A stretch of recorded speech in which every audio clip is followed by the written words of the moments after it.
Bismillahirrahmanirrahim. Assalamualaikum warahmatullahi wabarakatuh. Selamat malam teman-teman jurisian semua. Selamat malam Kak Irham, selaku narasumber. Gimana nih Kak kabarnya? Kayaknya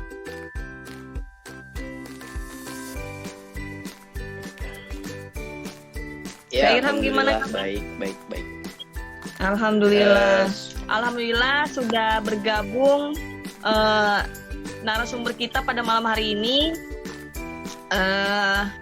Sepertinya memang mohon maaf ya Kak Irham jika di sana terdengarnya putus-putus gitu. Tapi alhamdulillah di sini suara Kak Irham terdengar dengan sangat jelas seperti itu. Nah, teman-teman ya, kembali lagi acara atau agenda Ngopi Seruput ini berkaitan dengan isu-isu seputar hukum yang mana ini menjadi perbincangan teman-teman jurisian selaku masyarakat, warga masyarakat Indonesia yang mengamati persoalan-persoalan hukum di akar rumput seperti itu. Nah, di sini Juris Polisi Institute mencoba hadir bagaimana peran Juris Polisi Institute untuk turut berpartisipasi memberikan edukasi hukum kepada masyarakat.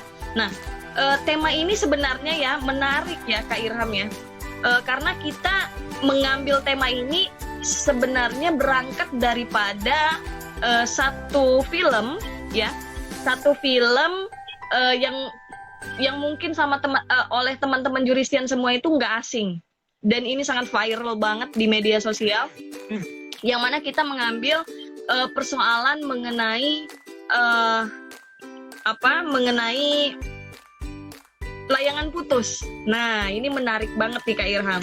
Karena apa? Karena dari film ini ya, dari film ini banyak banget gitu perempuan-perempuan khususnya istri gitu ya, menjadi sadar gitu tentang peran mereka ya sebagai istri untuk melihat indikasi-indikasi seperti itu ya, perselingkuhan yang terjadi di dalam rumah tangga gitu. Sebenarnya ini perselingkuhan ini juga di dalam film itu bukan hanya menggambarkan perselingkuhan oleh suami, tapi perselingkuhan oleh istri. Karena di dalam layangan putus yang mana diperankan sebagai Kinan ya sebagai istrinya, terus Aris sebagai suaminya, kemudian selingkuhannya itu Lydia, dan ada temennya si Aris, teman bisnis itu namanya Berlin ya kalau salah. Dia itu juga ternyata melakukan perselingkuhan gitu. Nah, itu terjadi oleh istri. Nah, di sini makanya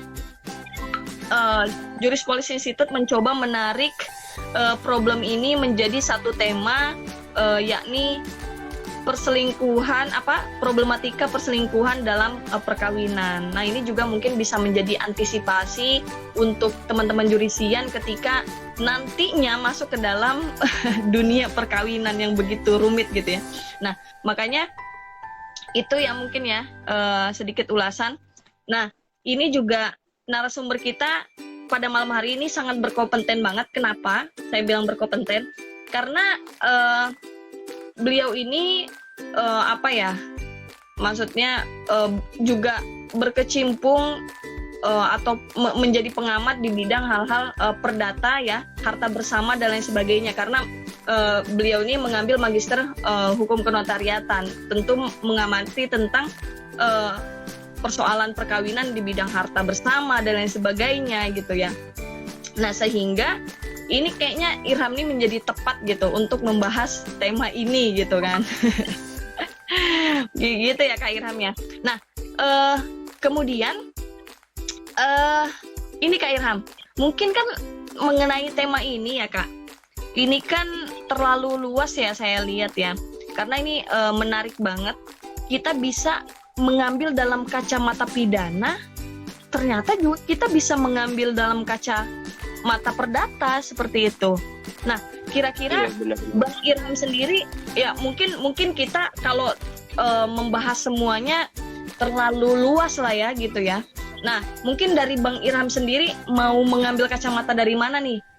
Pun kalau misalnya diperlukan untuk episode selanjutnya Ngopi Seruput, mungkin kita bisa mengadakan untuk jilid 2-nya kan bisa aja sebenarnya. Nah, tapi untuk Kak Irham sendiri, gimana nih mengambil persoalan perselingkuhan ini nih dalam perkawinan. Terkait dengan temanya itu problematika perselingkuhan dalam perkawinan, dengan mengangkat film yang viral ya, serial film yang viral. Walaupun saya tidak mengikuti bagaimana alur film secara detail, ya karena saya mendapatkan tema ini, problematika perselingkuhan dalam perkawinan, ya mau nggak mau saya harus memahami ya. Karena ya Jurus Polis Institute terkait dengan kopi seruput ini kan akan membahas dengan isu-isu yang lagi viral, yang lagi sesuai dengan apa yang ramai diperbincangkan oleh masyarakat khususnya gitu. Baik, dari tema tersebut, problematika perselingkuhan dalam perkawinan, jika melihat dari kacamata film tersebut, saya coba akan membahas terkait dengan keperdataannya mungkin ya. Karena kan kalau kita bahas keseluruhan ini waktunya, mengingat waktu kita mepet, ini tidak akan cukup juga gitu. Kalau misalnya kita lihat dari perselingkuhannya, kita membahas perzinahannya, kita membahas perkawinannya, baik hak-haknya apa saja, itu mungkin membutuhkan waktu yang cukup panjang seperti itu ya.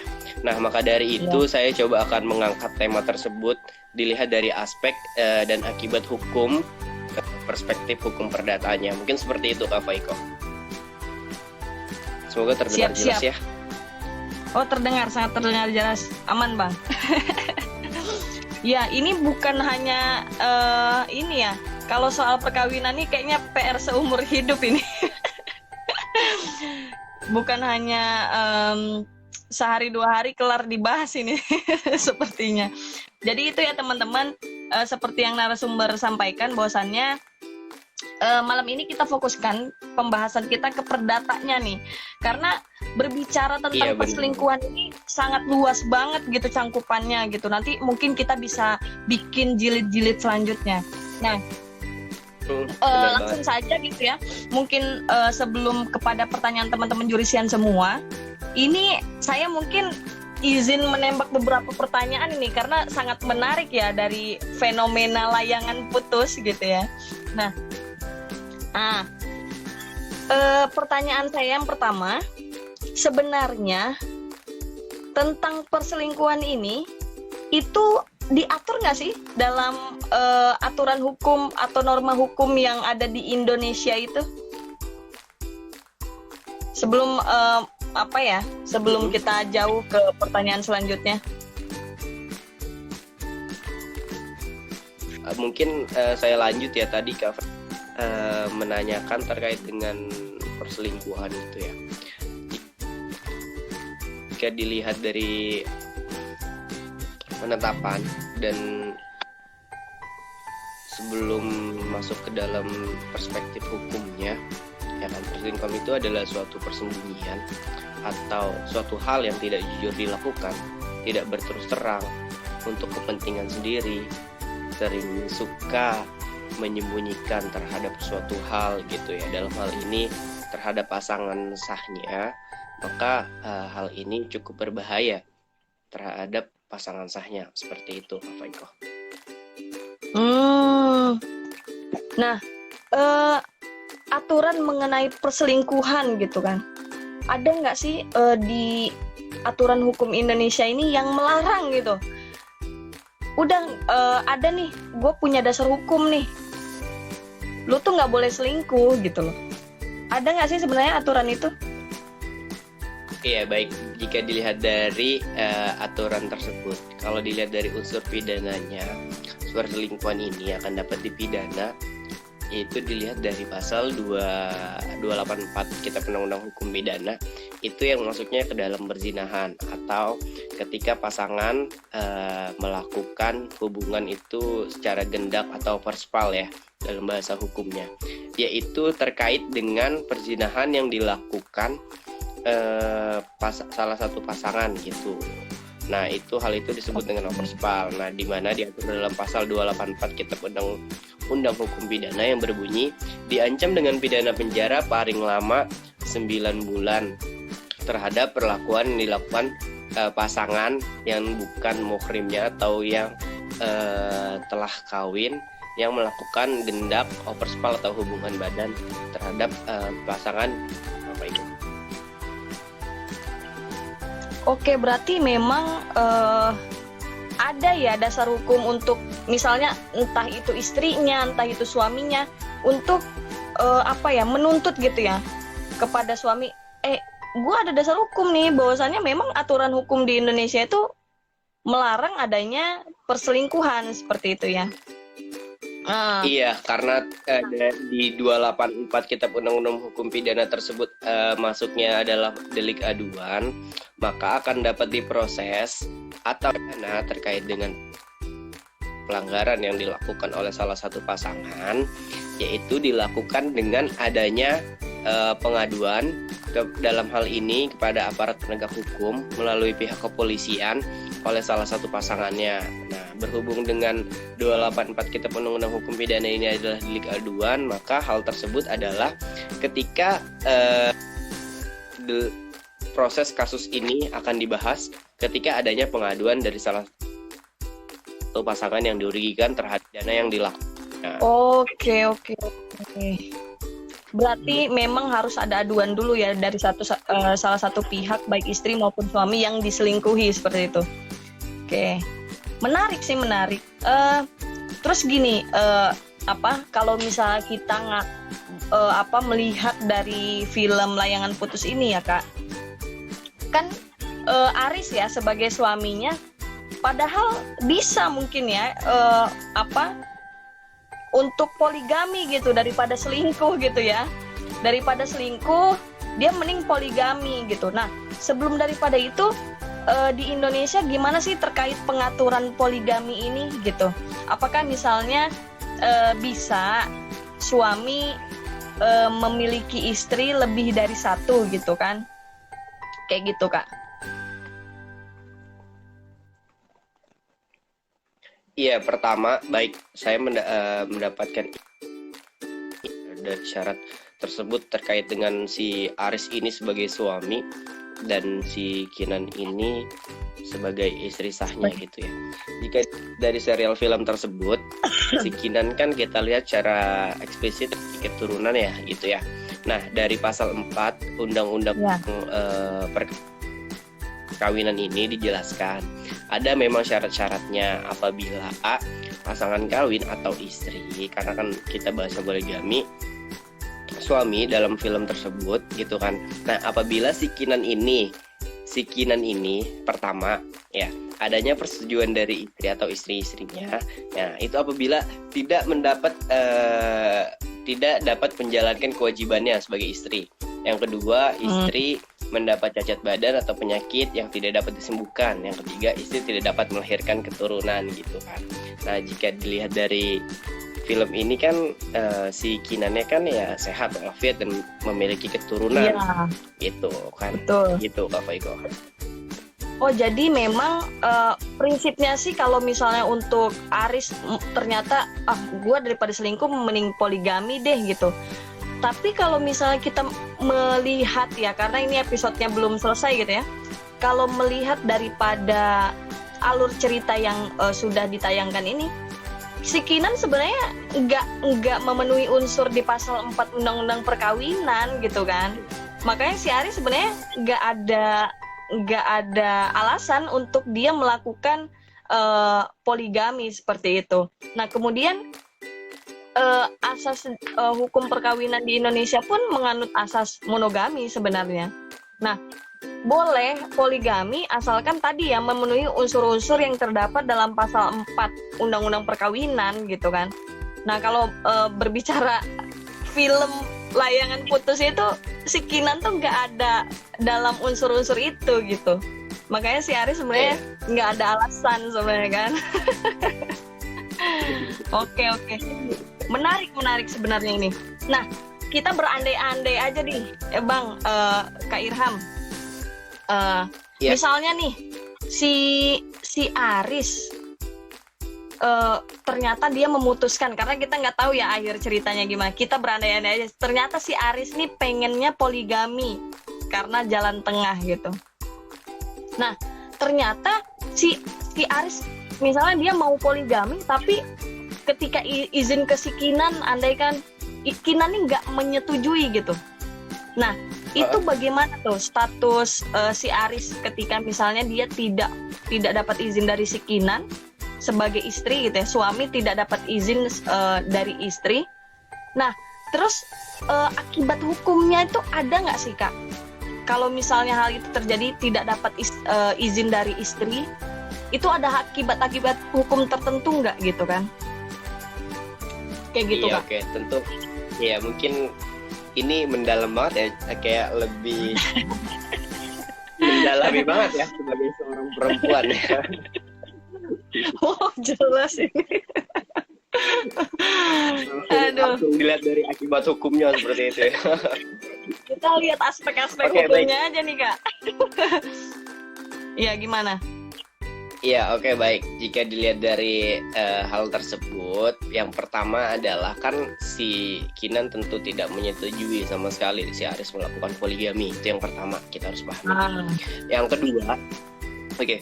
kedua, si Kinan dan si selingkuhan ini, si Lydia, tetap melaksanakan hubungan yang terlarang tersebut. Yang ketiga, sampai-sampai It's My Dream-nya si Kinan itu sampai-sampai seperti itu, dan sampai-sampai dibelikan sama juga selingkuhannya. gitu kan. Ini mungkin cukup menarik. Iya, cukup menarik ya. Ada tentu beberapa akibat hukum yang akan kita bahas satu persatu di sini. Oke. Baik dari Betul. status antara si Lydia dan si Aris ini. Yang pertama itu berkaitan dengan mungkin pernikahannya si Kinan dan si Aris sah ya gitu, sah di mata hukum, dicatatkan oleh negara, baik agama maupun negara gitu. Nah, terkait dengan hubungan antara si Aris dan si Lydia ini kan tentu si Kinan tidak mengizinkan gitu kan.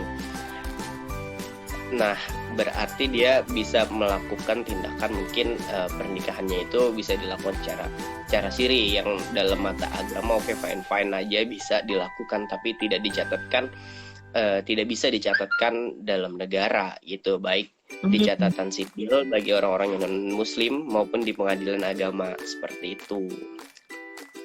Jika dilihat dari status perkawinannya sih gitu. Nah, dari status perkawinan ini, karena si Kinan dan karena si Aris sama si siapa itu? Si Lydia. Iya.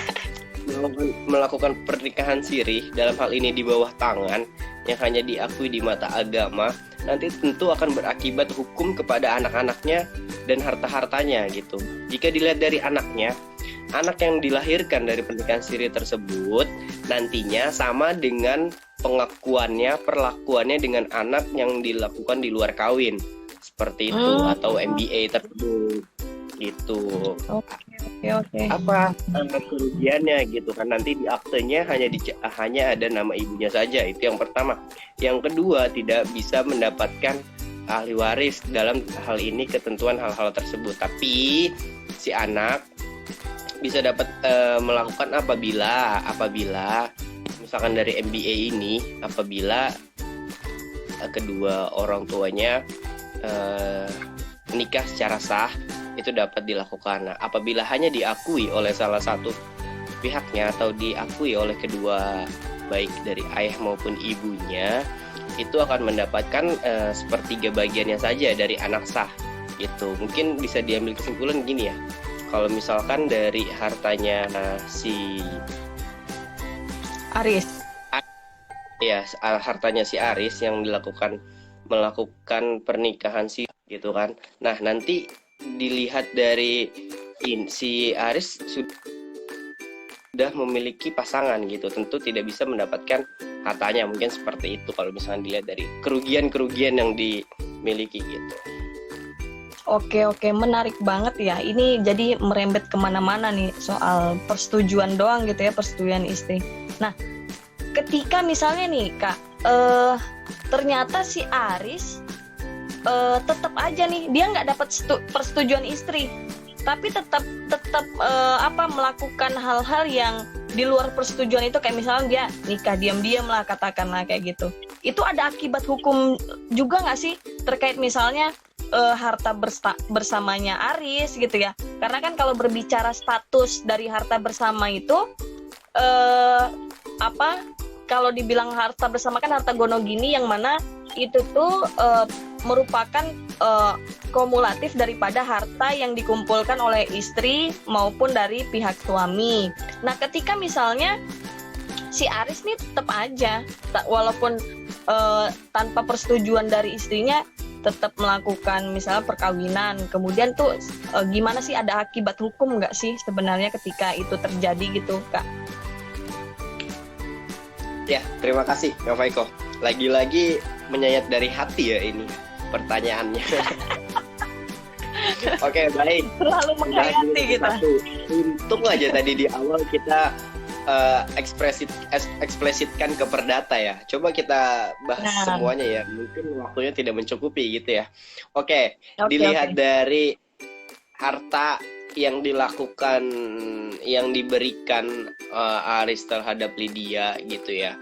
Nah, yang pertama kita pahami dulu harta yang ada dalam perkawinan gitu.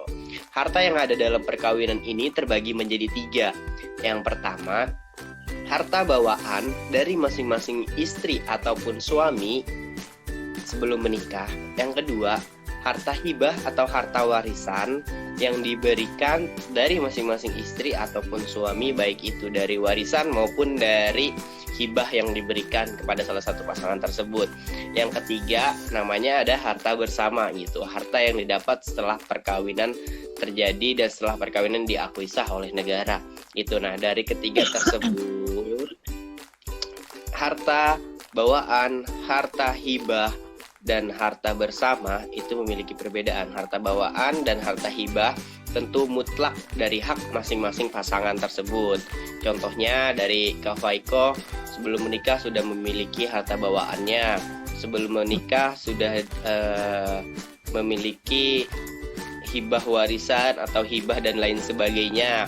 Itu mutlak dari haknya Kak Faiko, seperti itu. Nggak ada campur tangan aduk dari suaminya gitu. Nah, dalam hal ini perbedaannya dalam harta bawaan adalah terkait dengan harta bersama adalah terkait dengan perkawinan yang sudah dilakukan. Nah, maka terjadi percampuran harta tersebut. Nah, maka hal tersebut disebut dengan harta bersama. Seperti itu, Pak Faiko. Oke. Wih, menarik banget ya ini soal perselingkuhan merembet kepada harta bersama. Iya, karena ini menurutku sendiri sih ini penting banget ya, apalagi bagi teman-teman perempuan yang benar-benar teman-teman wanita yang benar-benar harus memahami ya sebelum melaksanakan lah hal-hal yang demikian gitu. Nah, saya lanjut ya Kak Faiko. Ya, lanjut Kak.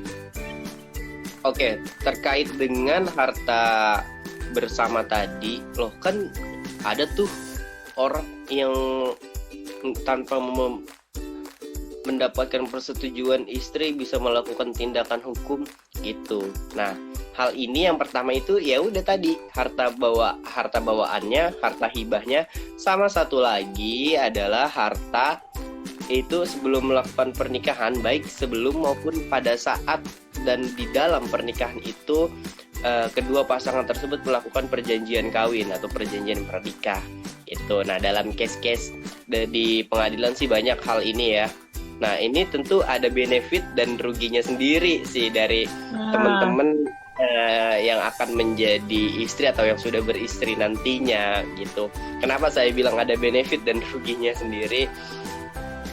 Contohnya ya, misalkan amit-amit gitu ada pasangan suami istri gitu, suaminya meninggal duluan atau mendapat dalam hal ini terbuka hak warisnya bagi istri. Jika ada perjanjian perkawinan, tentu saja si istri tidak mendapatkan hak sebagai pasangannya. Dalam hal ini golongan pertama istri, pasangannya dan anak-anaknya ya udah langsung dibagi saja seperti itu. Tapi jika tidak melakukan perjanjian perkawinan, nanti total keseluruhan harta suami yang ditinggalkan itu setengahnya dulu dibagi ke pasangannya. Dalam hal ini artinya setengahnya dulu dibagi ke istrinya gitu. Baru nanti dibagi ke anak-anaknya dan istrinya juga mendapatkan itu kalau tidak ada perjanjian perkawinan. Jadi istrinya dapat double nih, setengah hartanya dari suami sebagai pasangannya dibagi dulu, baru hak warisnya itu termasuk golongan pertama istri dan anak-anaknya. Seperti itu sih Kak Faiko. Ya. Oke. Teman-teman sendiri gitu. Jadi memang secara garis besar ya, ketika misalnya ini dilihat dari akibat hukum di perdata itu ada 2 ya, yang mana mengenai status harta bersamanya, kemudian status anaknya gitu ya. Nah mungkin sebelum pertanyaan dari jurisian ya, ini pertanyaan terakhir barangkali ya Kak Irham. Oke? Halo Kak? Iya. Barangkali ini pertanyaan terakhir ya. Ini sebelum ke jurisian semua. Ya, jadi sebenarnya Kak, tadi udah kita setidaknya banyak banget yang kita ulas mengenai harta bersama ini. Sebenarnya posisi ya, kalau kita bicara film Layangan Putus, yang mana si Aris ini memberikan penthouse ya. What a fucking penthouse gitu, kata si Kinan. 5M, seharga 5M keselingkuhannya gitu. Nah, sebenarnya bagaimana posisi harta bersama ini ketika suami ini memberikan aset kepada selingkuhan? Ya, dalam hal ini biar mudah teman-teman mencerna, si Aris, posisi harta si Aris itu gimana sih ketika dia belikan penthouse untuk selingkuhannya? Kayak gitu. Kak, kira-kira gimana tuh? Oke. Dalam hal ini kan si Aris dan si Kinan dalam melakukan perkawinan tidak ada perjanjian kawin ya. Maka terjadilah percampuran harta di sini. Itu dulu yang harus kita pahami yang pertama. Tidak adanya perjanjian kawin maka terjadi percampuran harta. Maka harta tersebut bisa disebut harta bersama. Itu yang pertama. Yang kedua adalah terkait dengan harta bersama yang dilakukan secara sepihak untuk melakukan perbuatan itu, dalam hal ini oleh si Aris gitu kan. Nah, si Aris membelikan, ada 2 pendapat nih. Yang pertama, menggunakan uang Aris dalam hal ini harta bersamanya antara si Kinan dengan si Aris. Yang kedua, membelikan atas nama Kinan, atas nama Lydia gitu. Memberikan atas nama Lydia yang pertama. Yang kedua, memberikan atas nama si Aris. Terus Aris melakukan tindakan jual beli penthouse tersebut gitu kan, membeli penthouse tersebut namanya Aris, lalu diberikan ke Lydia, dan yang satu lagi pakai uangnya Aris namun atas nama Lydia gitu. Nah, tentu ini memiliki perbedaan keduanya gitu ya. Nah, di mana sih perbedaannya? Kalau misalkan si Lydia dikasih, nah tentu kena nanti dengan hibahnya. Di dalam aktenya nanti ada akte hibah namanya. Tentu kan hal ini ada persetujuannya juga, karena kan yang dilakukan dari harta bersamanya. Itu harta bersamanya antara si Kinan dengan si Aris gitu. Yang kedua, apabila dibelikan dengan atas namanya si Aris terus dihibahkan, ya itu tadi. Nah, yang kedua, apabila dibelikan dengan atas namanya Lydia, lalu si Aris ini kan karena nanti kan itu hibah. Nah, yang satu lagi apabila beli atas nama si Aris. Nah, tentu dalam hal ini adalah cacat hukum, maka dalam hal ini adalah batal demi hukum. gitu, karena kan jelas di Oh, oke, oke, oke, oke. 1320 Kitab Undang-Undang Hukum Perdata dijelaskan ya.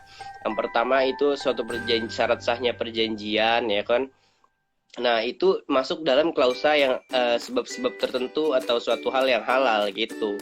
Karena kan dengan pembelian tindakan hukum ini harus ada persetujuan dari si istrinya.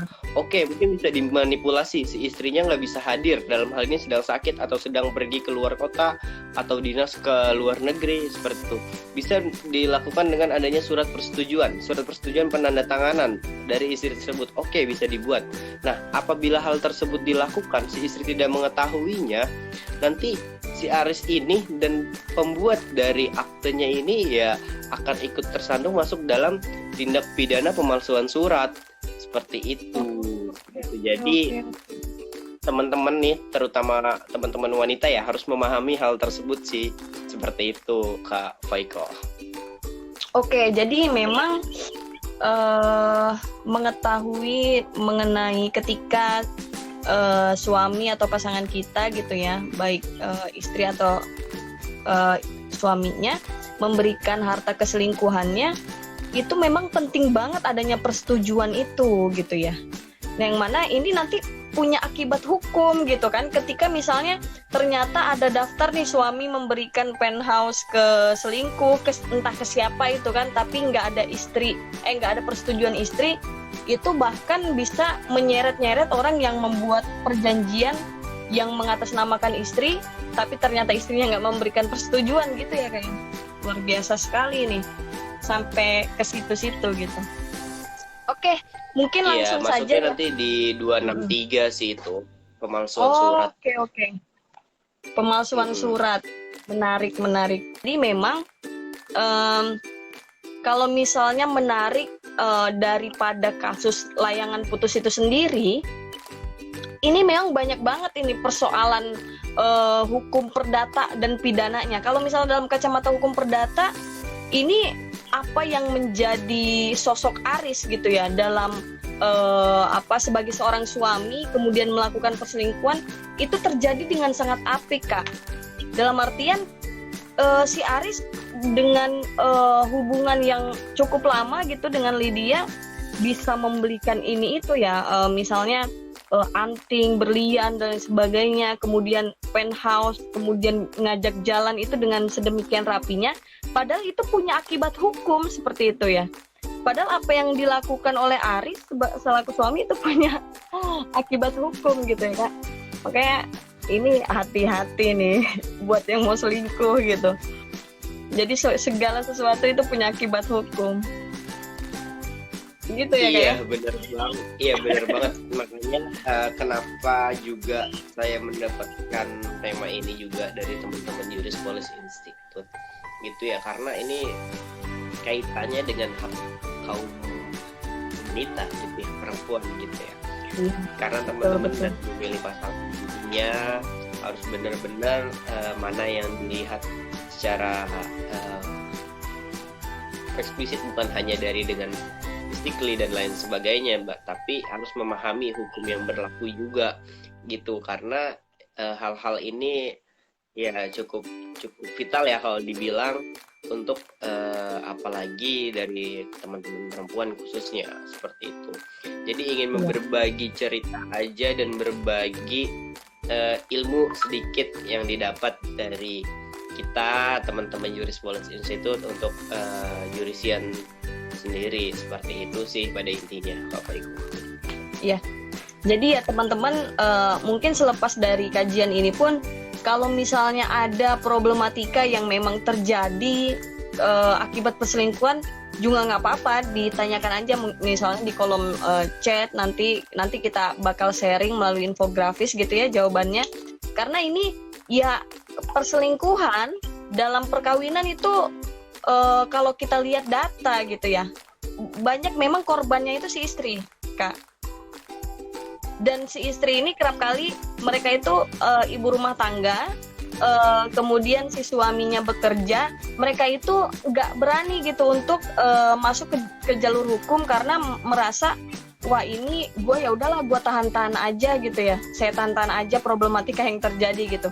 Padahal punya hak gitu, mereka itu untuk membela hak-hak mereka sebagai orang yang diselingkuhi lah katakanlah ya, sebagai korban perselingkuhan itu punya hak-hak ya, karena ya siapa yang berbuat salah sebenarnya itu yang dimungkinkan besar untuk kalah gitu di dalam hukum gitu kan, kayak gitu. Jadi untuk teman-teman atau misalnya ibu-ibu semua yang mungkin menjadi korban daripada perselingkuhan ya, lagi-lagi ini menyayat banget ya, karena dari film ini sebenarnya terbuka gitu banyak kesadaran para perempuan gitu kan.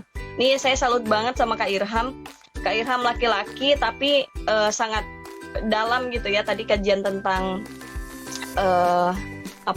problematika perselingkuhan di dalam perkawinan. Jadi mungkin itu aja ya Kak ya.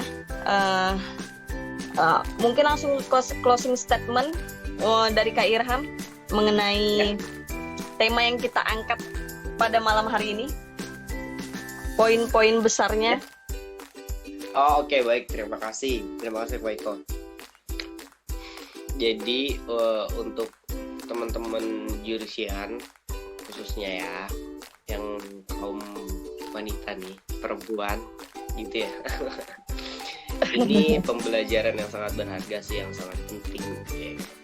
Ketika kita akan melaksanakan pernikahan biar supaya terhindar dari hal-hal tersebut, dan jika ada hal-hal tersebut kita dapat harus kemana, harus bagaimana, harus apa gitu. Jadi nggak kosong gitu, nggak hanya dengan emosi belaka aja gitu.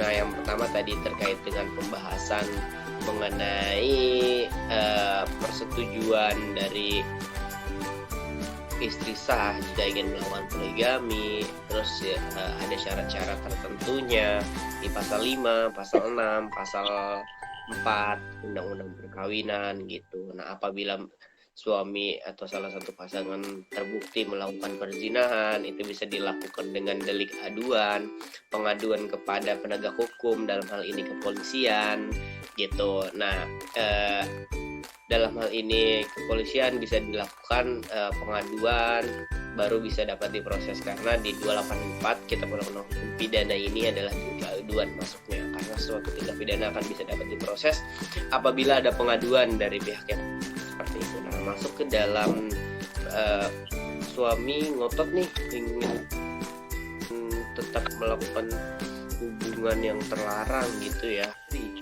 itu pun anaknya sendiri yang akan dirugikan gitu. Apabila sendiri melahirkan seorang anak, nanti anak-anaknya sendiri yang akan dirugikan, karena dalam hal ini anaknya ini tadi yang seperti saya jelaskan, seperti anak luar kawin gitu, dimana hak-haknya tidak dapat dipenuhi dan tidak diakui oleh negara. Itu yang kedua, terkait dengan hartanya, harta bersamanya, nanti harta dari si Kinan dan si Aris ini pasangan yang sahnya gitu, ketika ingin melakukan tindakan hukum salah satu pihak itu harus ada persetujuannya gitu ya. Ingat, harus ada persetujuan pasangannya. Tindakan hukum apapun itu, ketika teman-teman dalam pernikahan tidak ada perjanjian perkawinan, itu harus ada persetujuannya dari pasangan kawinnya gitu. Contohnya ya ini, si Aris ini melakukan tindakan hukum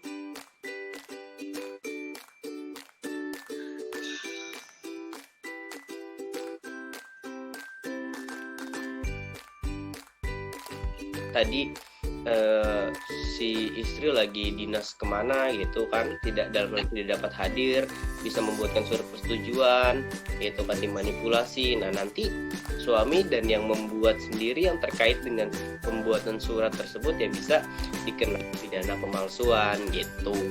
Nah dalam pidana pemalsuan ada hal-hal yang harus dilihat terkait dengan 263 pidana gitu kan. Apa aja sih yang masuk dalam pidana pemalsuan gitu, terkait dengan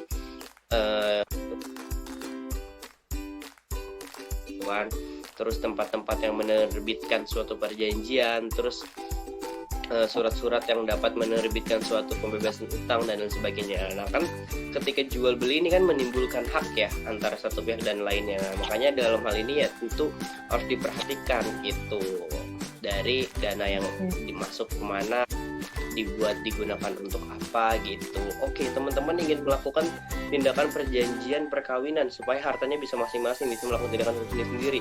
Tapi ingat teman-teman perempuan dan teman-teman wanita gitu ya, khususnya ketika nanti ini karena kan memang buat tidak yang tahu kalau misalkan amit-amit suaminya sudah meninggal duluan, nanti ya udah itu hartanya kalau misalnya perjanjian perkawinan ya udah langsung dibagi, tidak dibagi oleh pasangannya dulu, langsung dibagi pasangannya hanya mendapatkan pembagian dari warisannya tersebut gitu, tidak dengan hak dari pasangannya.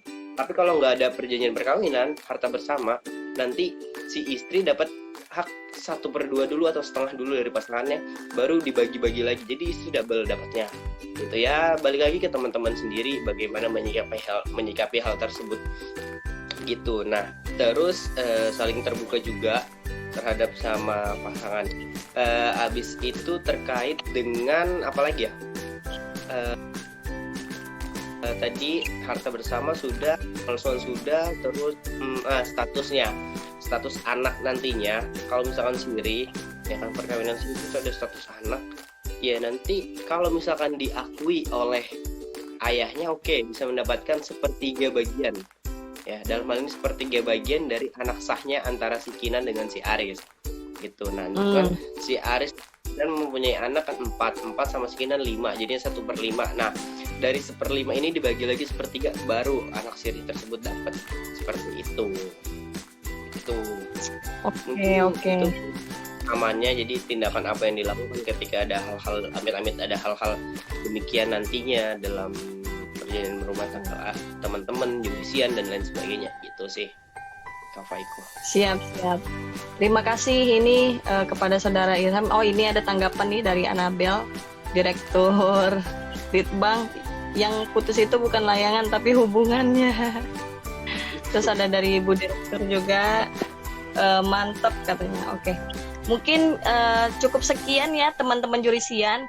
Kita selalu terbuka untuk teman-teman jurisian yang ketinggalan untuk ngopi seruput pada malam hari ini. Silahkan banget kalau ada ada hal-hal yang ditanyakan ataupun memang yang sudah mengalami perselingkuhan gitu, karena ini agak private gitu, dan untuk menjaga keprivasian boleh banget untuk DM atau chat, karena selama ini yang berhubungan dengan hal-hal yang kita tangani persoalan hukum oleh LBH JPI seperti itu, yang privacy itu sangat kita jamin banget untuk keamanan dan privacy dari para pihak seperti itu ya.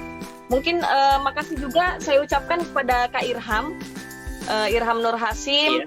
Beliau adalah Direktur Pendidikan dan Pelatihan JPI, juga sekarang lagi magister hukum ya, lagi garap tesis juga di konsentrasi di hukum kenotariatan seperti itu di Universitas Sumatera Utara.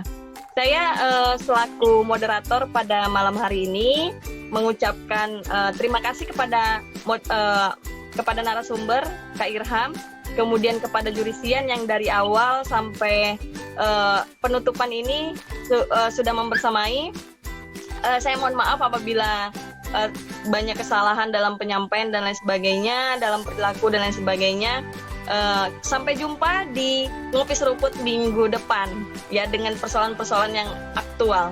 Ya, mungkin cukup sekian Kak Irham dan teman-teman jurisian. Saya tutup. Billahi sabil haq wasabiqul khairat. Wassalamualaikum warahmatullahi wabarakatuh. Waalaikumsalam warahmatullahi wabarakatuh. Terima kasih nih Kak Faiko atas waktunya. Gimana Kak Irham? Juris Police Institute? Ya. Juris Police Institute to learn, to change, to grow. Oke. Assalamualaikum. Ya, oke, terima kasih banyak. Oke, makasih juga Kak Irham semuanya. Ya, sama-sama.